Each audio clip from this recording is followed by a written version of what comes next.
Ikaw lamang sa buhay ko. Love Story. Where do I begin? Tell the story of how great a love. Kasaysayan ng mga wagas na pag-ibig na hatid nito'y walang kapantay na kaligayahan. Ikaw lamang sa buhay ko. Love Story.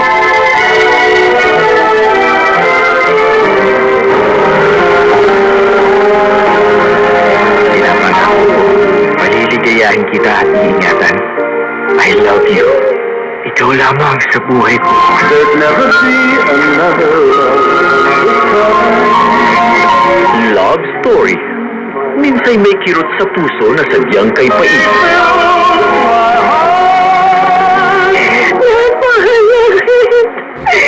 Alam mo, ikaw naman sa buhay ko.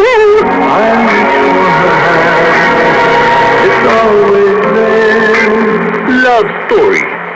May pag-ibig din naman na maaaring hanggang pangarap na lamang at walang tiyak na hahantungan.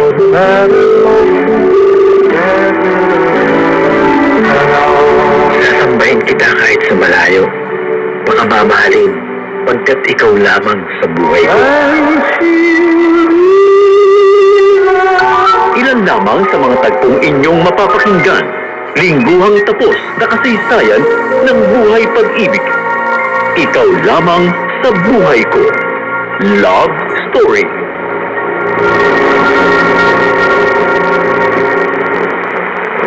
Where do I begin? Tell the story of how great a love. At ngayon, tunghayan natin ang pagtatapos ng ating tampok na kasaysayan sa linggong ito. Ang buhay pag-ibig ni Percival. Dito pa rin sa ating durang. Ikaw lamang sa buhay ko. Love Story. Where do I start? Nakapusta ka sa college entrance exam? Wow! Congrats, Crystal. Kailan ka mag-enroll? Yun nga ang malungkot, Jam. Hindi mo na ako mag-i-enroll. Ay, sayang naman. Naipasa mo na nga yung entrance exam eh. Pagtatanong ako sa school na yun, kung magagamit ko pa ang results ng entrance exam, sakaling next year ako mag-enroll. Oo nga. O, sige, magtanong ka. Sayang talaga, pero bakit nga ba hindi ka mag-enroll? Di kaya ni nanay na tustusan ng pag-aaral ko eh. Nakita mo naman, di ba? Hanggang ngayon, wala kaming kuryente. Hindi na naasikaso magpakabit pa uli ng kuryente ni nanay. Ay, ganun ba? Ano mang kinikita namin sa paglalabada at pamamalansya, pinagkakasya namin sa pagkain at iba pang gastusin. Naikwento mo na nga sa akin yun eh. Kaya nga nitong huling pagbisita na Aling Emmy kay Mang Percival, siya na lang ang dumalaw. Oo nga. Tapos ngayon, darating na naman ang panibagong Pasko. Di pa rin namin kasama si tatay.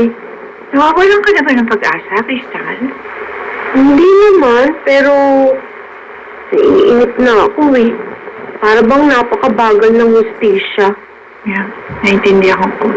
Matagal lang nasasayang na panahon na dapat sana kasama namin si tatay. Dapat pag-aaral lang iniintindi ko at hindi pagtatrabaho. Pero Jam, di naman masama ang loob kong tumulong kay nanay. Kaya lang, Oo, naintindihan ko yun. Gusto mo sana tuloy-tuloy ang pag-aaral mo, di ba? oo. Para kapag nakatapos ako, mas makakatulong ako sa parents ko. Well, mangyayari pa rin yan. Maghintay lang tayo. Gawin mo makakaya mo habang naghihintay na maging maayos ang lahat. Salamat, Jam. Thank you, hindi mo ako iniwan. Kahit nakulong si tatay. Isa kami ng pamilya ko. Sa naniniwalang walang kasalanan si Mong Percival. Walang kasalanan ang tatay mo.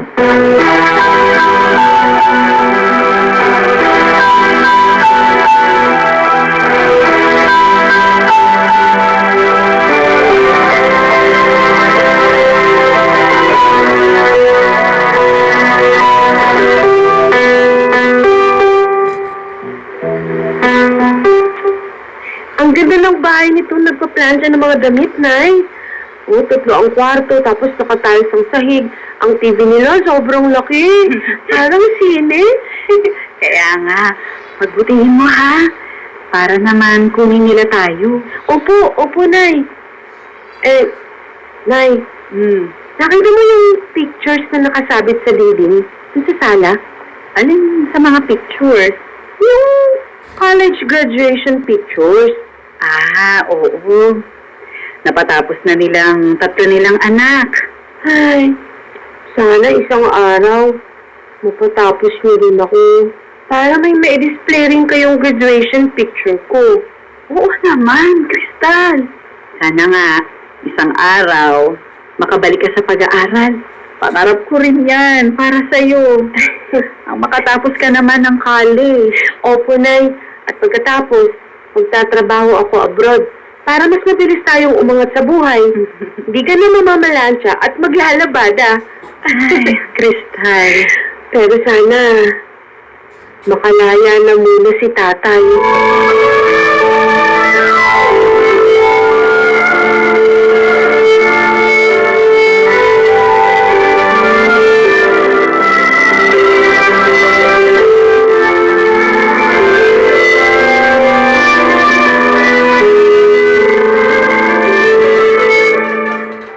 Salamat sa mga dala niyong pagkain. Oh, kumain ka na. Salukan niyo po. Alam ka namang, ako lang ang kumain ng adobong manok at itlog na ito. At meron pang nilagyan ng talong at kamatis, ha? Sa inyo po lahat yan, tatay. Percy, kumusta ka naman? Eto, nakakulong pa rin. Wala naman akong mapupuntahan kasi may pantay kami dito. Kaya araw-araw, after ng mga activities namin dito, pumabalik sa selda.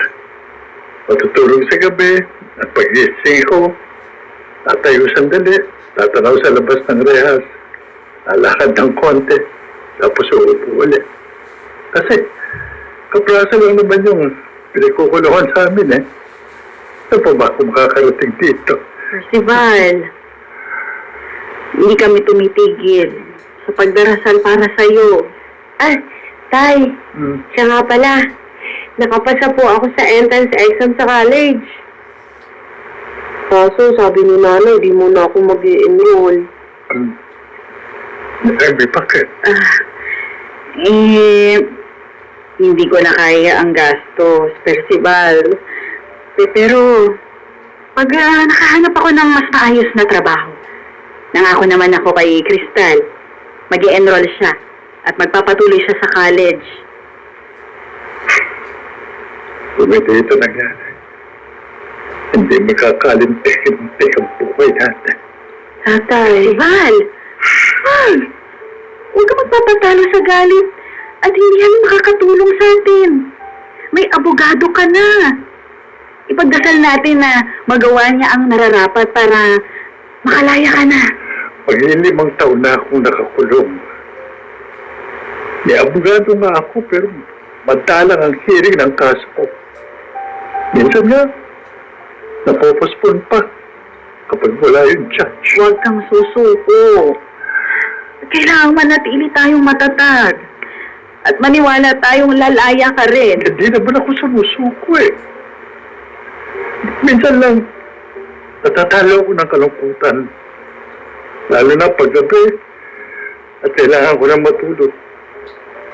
Naaalala ko kayo ni Crystal. Iniisip ko kung ligtas ba kayo, kung paano kayo nakakaraw sa araw-araw. Yung paggastos nyo, yung mga pangangailangan nyo. Hindi ako dapat nakakulong. Wala akong kasalanan.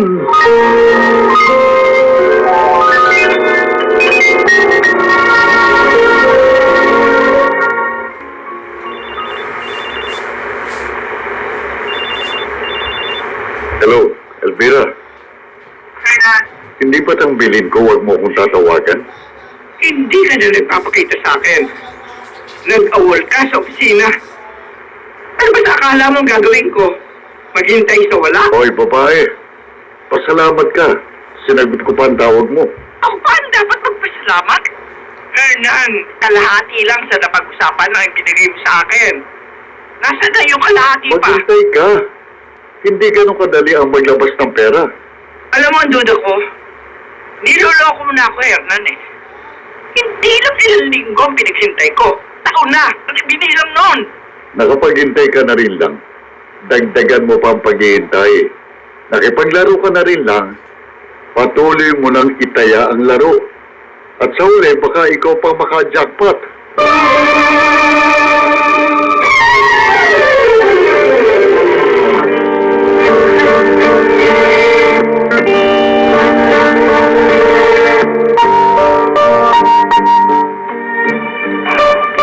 Hindi, Hernan. Sa huli, kayo ang magsisisi. Hindi ako papayag na patuloy niyo ako magamit. Hindi ako tanga, Hernan. Kung hindi mo rin lang ibibigay ang kalahati pa ng parte ko sa nakulimbat natin, gagawin ko ng bagay na dapat ay noong ko pa ginawa.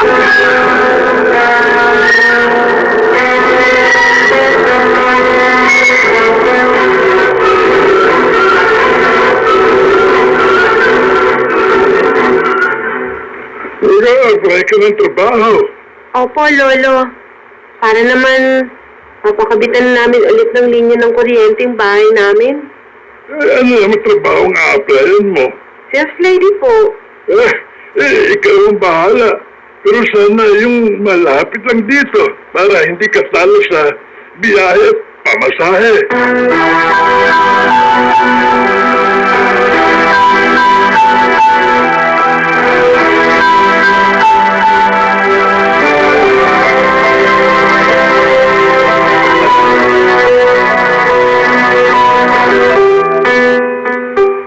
Attorney, kayo ho bang abogado ni Percival?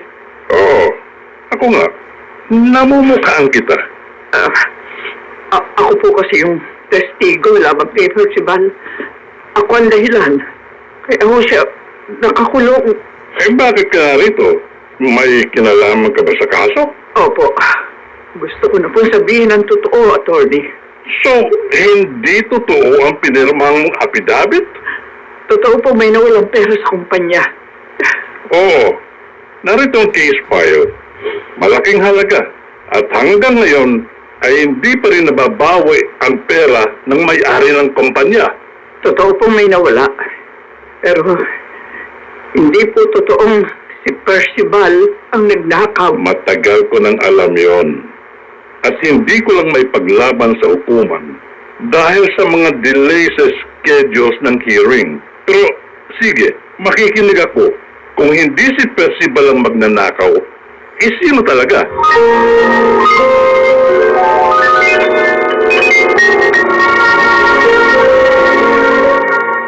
Where do I begin to tell the story of how brave Mga kaibigan, ating balikan ang dulang Ikaw Lamang sa Buhay Ko. Love Story.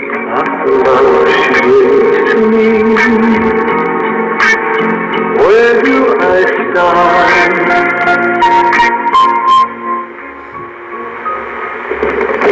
Bagong Pasko na naman ang lumipas. At ngayon, bagong taon na. Nagkakasiyan sa labas nitong sinikil.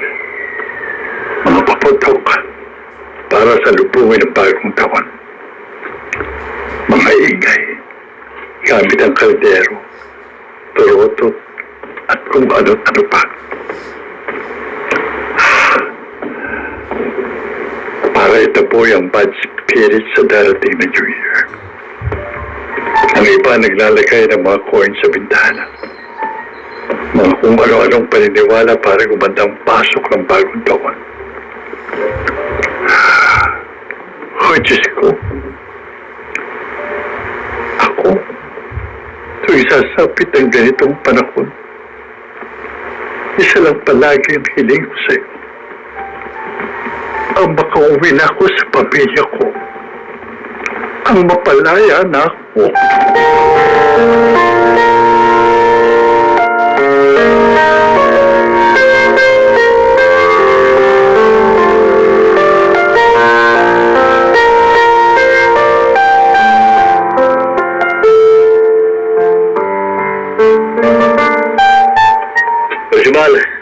Lumabas ka muna. Bakit, sir? Nandito ang abogado mo. Si Atty. Nakangiti siya. O sige, nalapitan mo na. Opo, sir. Maraming salamat, sir.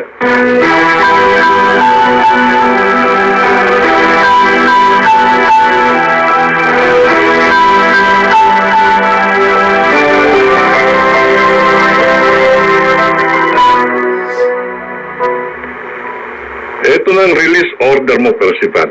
Oh, Iniatras ng witness yung kanyang testimonya. Lumalabas na kasangkot siya sa pagnanakaw at ikaw ang idiniin nila para hindi sila maimbestigahan. Pero dahil inonsident siya ng kanyang kasapakat, gusto niya ngayong makulong ang talagang may sala. At siyempre dahil kasangkot siya, mananagot din si Elvira sa batas. salamat po, Atty. Ginamit kayo ng Diyos para makamit kong justisya. Magpasalamat tayo, pinakinggan ni Elvira ang kanyang konsensya. Opo. Talaga po bang laya na ako, Atty. Oo. Ito na yung release order mo.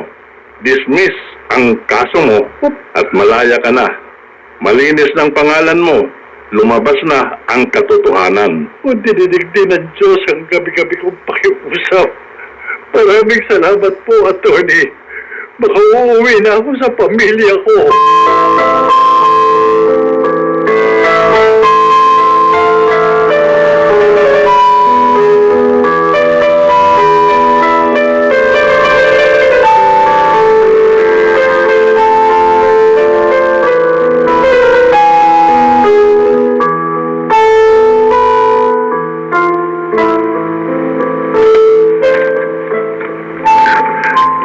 Tatay! Tatay, ikaw nga! Nakauwi ka na! Oo, anak. Salamat sa Diyos. Dinidig niya ang mga dasal natin. Tay, hindi kami nagsawang umasa, Percival. Oo nga po. Makakalaya ka rin at makakapiling ka namin muli. Maghahanap ako ng bagong trabaho. Magsisimula tayo muli. At ikaw, Crystal, Po. babalik ka sa pag-aaral mo. Opo, Tay. At mag-aaral ako mabuti. Kukuha ako ng abogasya para matulungan ko rin yung mga katulad mong nakaranas ng ganitong uri ng problema.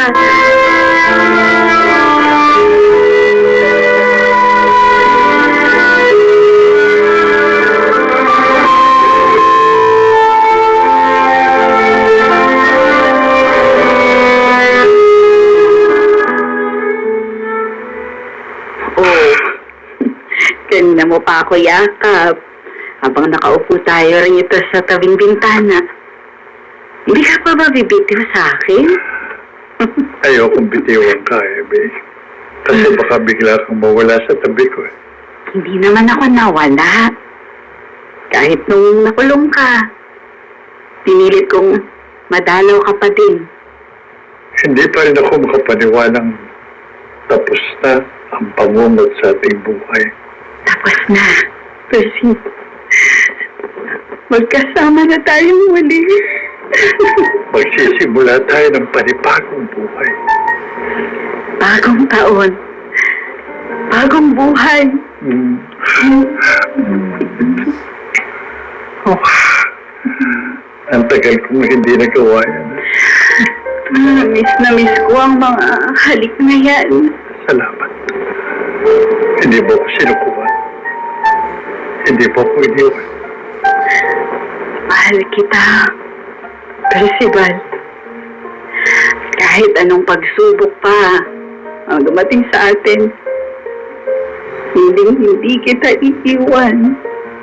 Mahal din kita, Ebe. At ilang beses pa na akong mabuhay sa mundong ito. Ikaw pa rin ang pipiliin ko. Dahil sa pinakamadilim na bahagi ng buhay ko, ikaw ang nagsilbing ilaw sa akin. Tandaan mo ito, Ebe. Ikaw lamang sa buhay ko.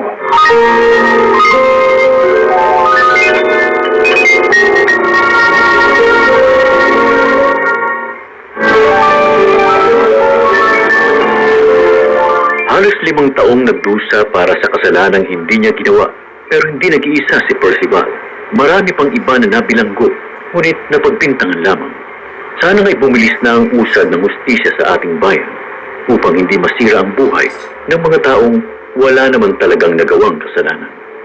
Mga kaibigan, dito nagtatapos ang ating tampok na kasaysayan sa linggong ito. Ang buhay, pag-ibig ni Percival.